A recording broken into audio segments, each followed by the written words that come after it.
For more now on that fallout from President Obama's trip, we turn to our senior political correspondent, Jeff Greenfield. Jeff, let's start talking about Venezuela and Hugo Chavez. Is there fallout from it, real or imagined? There is fallout among those people who already regard Obama as anything from a socialist to a fascist to a dangerously weak president. I'm talking about people on the right.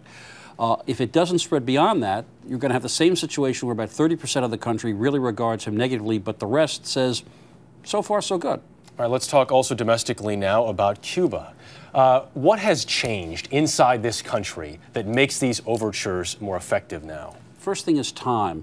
Among younger Cuban Americans in Florida, there's much less rigidity about Cuba than there was at the time when to be in any way sympathetic to Castro or even open to relations was political death.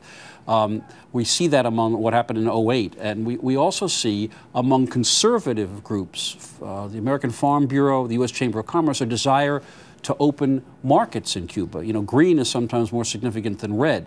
So that combination, I think, of a younger generation of Cuban Americans and some economic interests in Cuba have made it politically palatable domestically for Obama to say, let's try something new. That's what's changed domestically. Let's talk about what has changed and what is continuing to change internationally now. I think the most important point is how isolated the United States is or has been in its own hemisphere.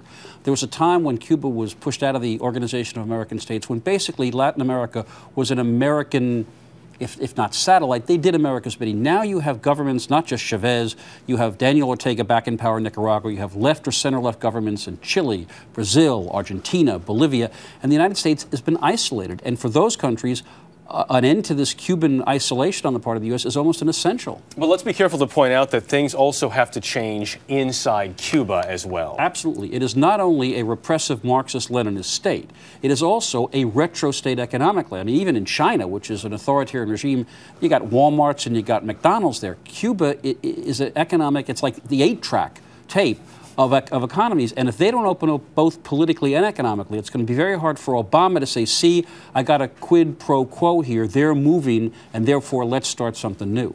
Jeff Greenfield tonight. Jeff, thank you. Okay, Jeff.